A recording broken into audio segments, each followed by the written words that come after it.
사도행전 6장 함께 읽은 1절에서 7절 말씀을 본문으로 해서 성령과 지혜가 충만하여 칭찬받는 사람이라는 제목으로 말씀을 나누기를 원합니다. 우리가 이제 읽기 시작한 사도행전은 1장 8절에 이렇게 기록되어 있죠. 오직 성령이 너희에게 임하시면 너희가 권능을 받고 예루살렘과 온 유대와 사마리아 땅끝까지 이르러 내 증인이 되리라 하시니라. 예수님의 어떤 지상 명령입니다.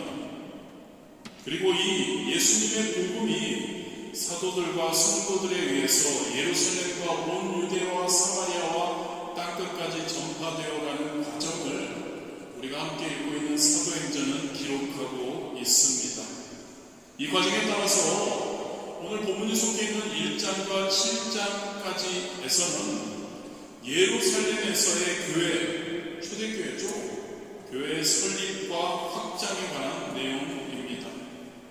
1장과 2장은 오순절 성령 강림 사건을 중심으로 한 예루살렘 초대교회의 설립 과정을 기록하고 있습니다.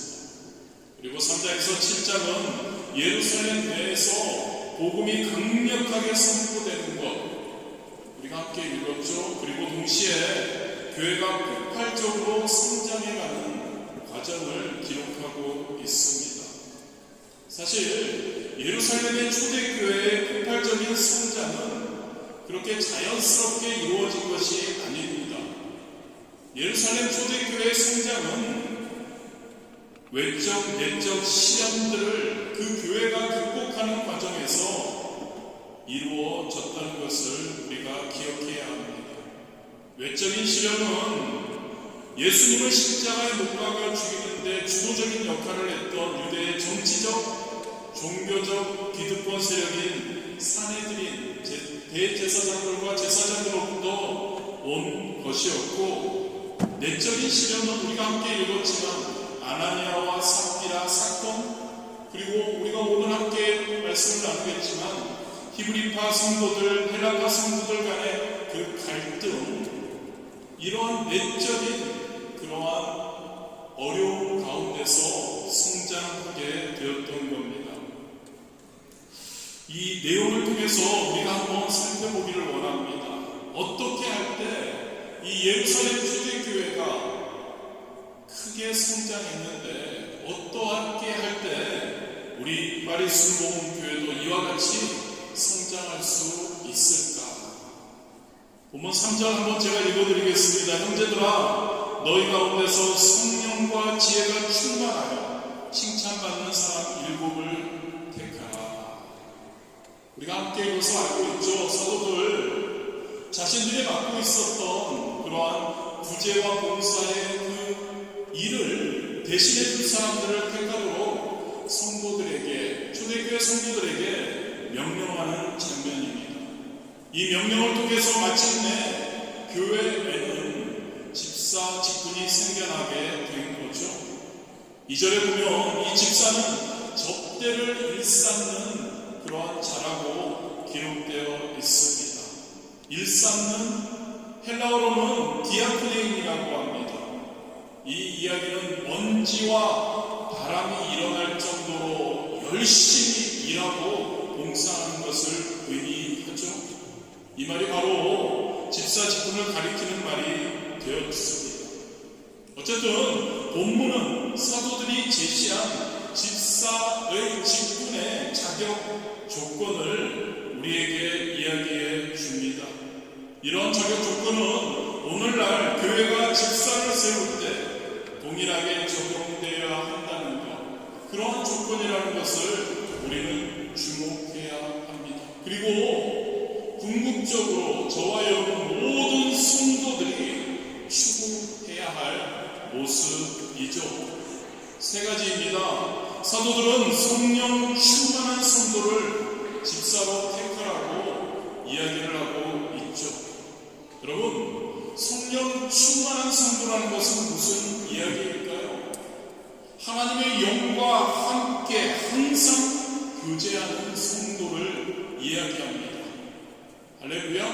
성령 충만한 성도는 하나님과 항상 교제하는 성도를 이야기합니다. 그리고 교회의 주인 되시는 성령님의 뜻에 순종하는 성도를 성령 충만한 성도라고 합니다. 성령 충만하기 위해서는, 그 상태를 유지하기 위해서는 하나님과 늘 함께해야 하고 교회의 주인 되시는 성령님의 뜻에 매 순간 순종해야 한다는 이야기죠. 성령 충만하다는 것은 여러분, 하나님과 날마다 동행하는 생활을 이야기합니다. 하나님께 늘 우리의 그 마음을 담아 강구하는 것을 이야기를 하죠. 하나님 말씀에 순종하는 생활을 하는 성도를 우리는 성령 충만한 성도라고 가리킵니다. 여러분, 사회의 일은 인간의 이성이나 지혜로 충분히 우리는 할 수 있습니다. 그런데 여러분, 꼭 우리가 기억해야 할 것은 하나님의 교회는, 그 교회의 일은 성령님의 지시와 도우심으로 행해져야 함을 믿으시기를 바랍니다. 어떻습니까 여러분? 우리 파리스 보험교회 집사님들은 성령 충만한 상태에 있습니까? 하나님과 늘 교제하고 계십니까? 성령님의 음성에, 하나님의 말씀에 순종하고 계십니까? 두 번째로, 사도들은 지혜가 충만한 성도들을 집사로 택하라고 했습니다. 여기서 지혜는 머리가 좋은 것을 이야기하지 않습니다. 여기서 지혜는 하나님의 말씀을 잘 알고 그 말씀을 현실에 잘 적용하는 지혜를 가리키죠. 하나님의 사랑, 하나님의 진리를 잘 이해하고, 그리고 하나님께서 말씀하신 말씀을 중심으로 선과 악을 분별하는 지혜를 가져야 집사가 될 수 있다는 겁니다. 무직하게 일만 열심히 한다고 해서 주님의 교회의 집사가 되는 것이 아니라는 겁니다. 매사를 하나님의 영광을 위해서, 할렐루야, 하나님의 영광을 위해서, 그리고 사람들에게 덕과 평안을 끼치도록 지혜롭게 일할 수 있는 그런 성도들, 바로 집사 직분을 사도들은 맡을 수 있다고 이야기를 하고 있습니다. 세 번째로, 사도들은 칭찬 듣는 성도를 택하라고 명령하고 있습니다. 여러분, 칭찬 듣는 사람이라는 것은 어떤 사람? 칭찬 듣는 성도는 누구일까요? 하나님에 대한 믿음이 충만한 사람, 그리고 하나님의 말씀에 충성하는 사람, 그것이 검증이 된 사람들. 그래서 교회 안에서 그의 평이 좋은 성도, 바로 칭찬 듣는 사람이라고 할 수 있습니다. 여러분, 성도가 성령 충만하고 지혜가 있는 것을 바로 교회 일에 충성하고 교회의 성도들에게, 그리고 이웃들에게 예수 그리스도의 사랑을 베푸는 것을 보고 알 수 있는 겁니다. 과연 내가 하나님을 기쁘시게 하고 있나? 과연 내가 이웃을 기쁘게 하고 있나? 이것을 우리는 항상 돌아와야 할 겁니다. 지식도 많고, 하나님에 대한 그 말씀에 대한 지식도 많고, 그리고 하나님의 일을 열심히 잘하는, 유능하게 잘하는 사람들도 있습니다. 그러나 독선적이고 이기적이며 덕이 없는 성도는 집사의 직분을 잘 수행하지 못한다고 이야기를 하고 있습니다. 이상과 같은 조건이 예루살렘 초대교회가 성장하는 과정 가운데 그곳에서 집사를 선택하는 데 제시된 조건입니다. 집사의 직분은 교회의 중요한 직분입니다. 집사님들이 열심히 교회를 섬길 때 목회자가 마음 놓고 소신껏 목회할 수 있고, 교회 안에 주님의 사랑과 은혜가 넘치게 되는 줄 믿습니다. 교회가 부흥하게 되는 것이죠. 집사 직분을 사모하는 성도님들 위에서 잠시 언급한 세 가지의 집사의 조건을 내가 가지고 있는지 점검해 보십시오. 그리고 잘 준비하시기를 바랍니다. 또 현재 집사 직분을 맡고 있는 성도님들은 자신에게 부족한 점이 무엇인지를 깨닫고 온전한 집사의 직분자가 되도록 노력할 수 있게 되기를 진심으로 원합니다. 디모데전서 3장 8절에서 10절이죠. 이와 같이 집사들도 정중하고 일구이언을 하지 아니하고 술에 입박하지 아니하고 더러운 일을 탐하지 아니하고 깨끗한 양심에 믿음의 비밀을 가진 자라야 할지니 이에 이상한들을 먼저 시험하여 보고 그 후에 책망할 것이 없으면 집사의 직분을 맡게 할 것이요. 할렐루야. 우리가 집사의 직분이 이렇게 교회의 성장과 교회를 위해 그리고 개인의 신앙생활을 위해 너무나 소중하다는 것을 기억하시기를 바랍니다. 두 번째로 4절입니다. 우리는 오로지 기도하는 일과 말씀 사역에 힘쓰리라 하니. 사도들이 예루살렘 성도들에게 집사들을 세우는 목적을 말하는 내용입니다. 사도들은 자신들이 사도로서 오로지 기도하는 것과 말씀을 전하는 일에만 힘쓰겠다고 하고 있습니다. 구제하는 일을 비롯한 교회의 행정적인 일들은 집사 직분을 맡은 성도들에게 분담시키고 사도들은 자신들은 오직 하나님의 말씀을 선포하고 그리고 가르치는 일, 기도하는 일에 전념하겠다고 말하고 있습니다. 하나님의 말씀을 전한다는 것은 과연 무엇일까요? 사도들은 공예될 때 말씀을 선포하고 평소에 말씀을 연구하고 가르치는 사역, 하나님의 말씀을 전하는 사역입니다. 기도하는 일, 성도들을 위해서 중보기도하고 성도들의 각 가정을 신방에 기도해주는 일을 가리키죠. 그렇습니다, 여러분. 여러분들이 어떻게 생각하는지 모르지만 목회자의 기본적인 사역의 방향과 내용이 바로 이 내용입니다. 목회자는 하나님의 말씀을 성도들에게 잘 전하고 성도들에게 잘 가르치고 성도들을 위해 기도해주고 그들을 하나님이 원하시는 방향으로 하나님을 기쁘시게 하고 이웃을 기쁘게 하는 성도님들로 인도해주는 일에 전념하는 그러한 자가 바로 목회자입니다. 그 외의 일들은 성도님들이 분담해야 하는 거죠. 교회는 그리고 성도님들은 목회자가 말씀 전하는 일과 교회를 위해 기도하는 일에만 전념할 수 있도록 협조해 주셔야 합니다. 목회자는 하나님이 당신의 사자로 교회에 세우신 존재입니다. 그러니까 목회자는 하나님 대신 하나님 말씀을 선포하고 가르치고 예수님께서 성도들을 위해 지금도 하나님 우편에 계셔서 강구하시는 것처럼 성도님들의 신앙 성장을 위해 기도해주는 역할을 하는 자, 바로 목회자인 겁니다. 여러분, 교회는요, 예루살렘 초대교회도 그렇고 모든 교회가 그렇습니다. 목회자의 말씀 선포와 가르침과 중보 기도가 있어야 도움됩니다. 목회자의 말씀 선포와 그 가르침으로 성도들의 신앙이 올바른 방향을 찾으며 성장할 수 있게 해야 성도들이 그리고 교회가 부흥하게 되는 겁니다. 목회자의 중보 기도로 인해서 성도는 하나님께 보호받고 안전한 길로 갈 수 있는 겁니다. 믿으십니까, 여러분? 그렇게 할 때 여러분, 목회자가 목회에만 전념할 수 있도록 협조하는 것이 지혜로운 성도님들인 거죠.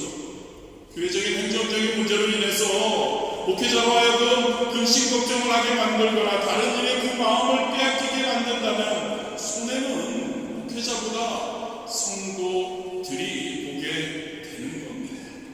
목회자로 하여금 생활에 근심에 얽매이지 않도록 배려하고 또 교회의 잡다한 일에 마음을 빼앗기지 않도록 성도인들이 봉사해야 하는 거죠.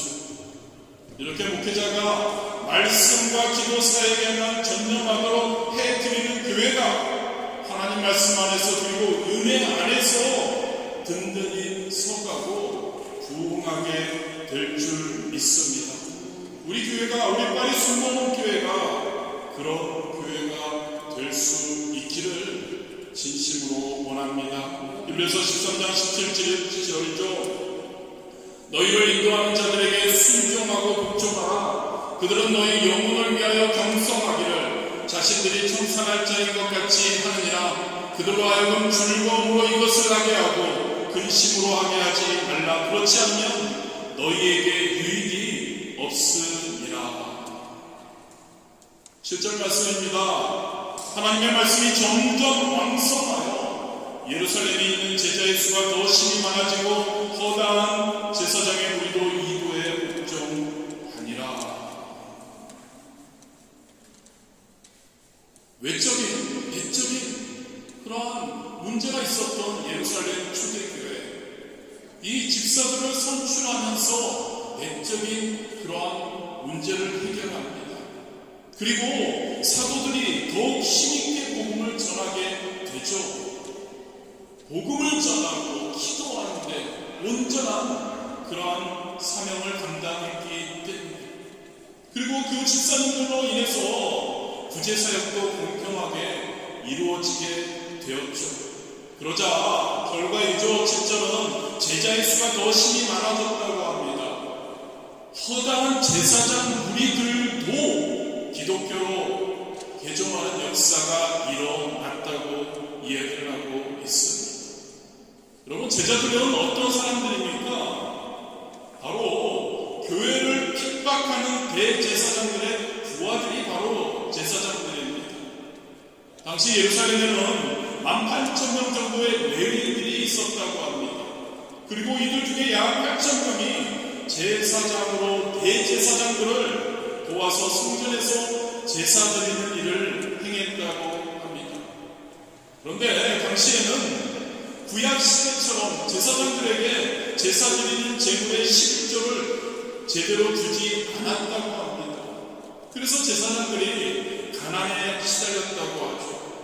또한 초대교회 당시 제사장들은 매일, 예전에는 그랬는데 매일 제사를 드리는 것이 아니라 6월절, 오순절, 장막절기에만 제사를 하도록 대제사장들이 정했다고 합니다.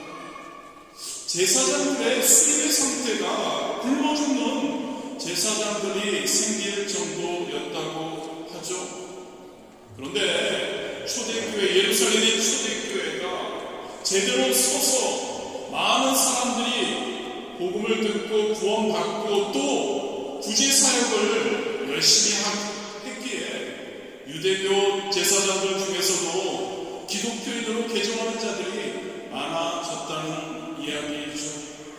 그렇습니다, 여러분. 하나님은 이렇게 하나님의 말씀과 구제와 같은 사랑으로 행하는 교회를 대적자들에게, 외적인 대적자들에게 승리하는 교회로 만들어 주시는 분이심을 믿으시기를 바랍니다. 교회에 대제사장들도 자기 부하들을 빼앗겼을 때 얼마나 당황했을까요? 자기 수하에 있는 제사장들이 자신들이 핍박하는 교회로 옮겨갔습니다. 교회를 박해할 힘을 점점 그들은 잃게 되었던 거죠. 잠언 16장 7절에 이렇게 기록되어 있습니다. 사람의 행위가 야훼를 기쁘시게 하면 그 사람의 원수라도 그로 더불어 화목하게 하시느니라. 이 말씀이 여러분 예루살렘 초대교회에 그대로 적용되고 있는 거죠. 여러분, 교회가 성장하면, 그리고 교회가 성장하려면, 성장하려고 하면 대적하는 사람들이 많아집니다. 외부적으로 그리고 내부적으로요. 이럴 때일수록 더욱 목회자와 성도들이 함께 하나님과 하나님의 교회를 위해서 충성을 다해야 할 줄 믿습니다. 아멘. 대적자들을 이기는 길은 단 한 가지밖에 없습니다. 우리가 외치는 것처럼 하나님의 영으로 충만해야 합니다. 성령 충만해야 합니다. 저와 여러분 개개인이 성령 충만해야 합니다. 하나님의 말씀과 기도로 충만해야 합니다. 아멘. 그럴 때 교회가 성령의 충만함이 성령 충만해서 하나님을 그리고 이웃을 뜨겁게 사랑해야 하는 겁니다. 성령 충만해서 하나님을 이웃을 기쁘게 해야 하는 거죠. 그럴 때 여러분 하나님께서 우리 파리 순복음교회와 그리고 저와 여러분과 함께 해 주실 줄 믿습니다. 창세기 26장 27절과 28절입니다. 이삭이 그들에게 이르되 너희가 나를 미워하여 나에게 너희를 떠나게 하였거늘 어찌하여 내게 왔느냐? 그들이 이르되 야훼께서 너와 함께 계신 우리가 분명히 보았으므로 우리 사이 곧 우리와 너 사이에 맹세하여 너와 계약을 맺으리라 말하였노라.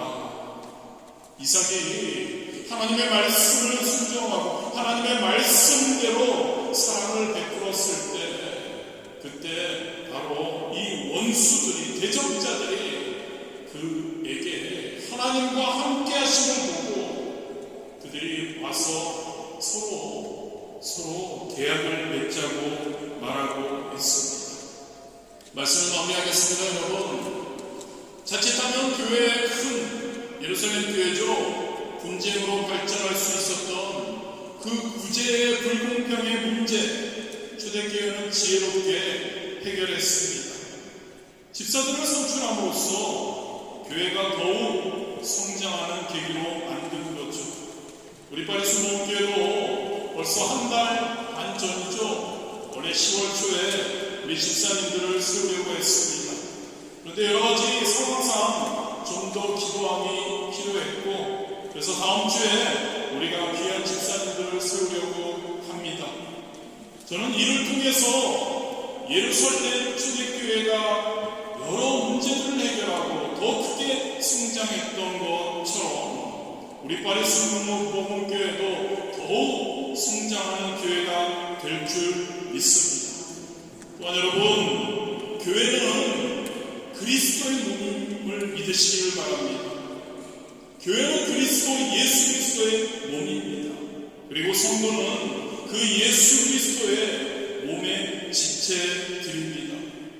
즉 예수 그리스도를 교회는 머리로 하고 온 성도가 맡겨주신 사명 은사대로 그리스도의 지체 노릇을 해야 하는 거죠. 몸 중에는 눈과 입의 역할을 하는 목회자들도 있고 손과 발의 역할을 하는 집사 직분자들도 있습니다.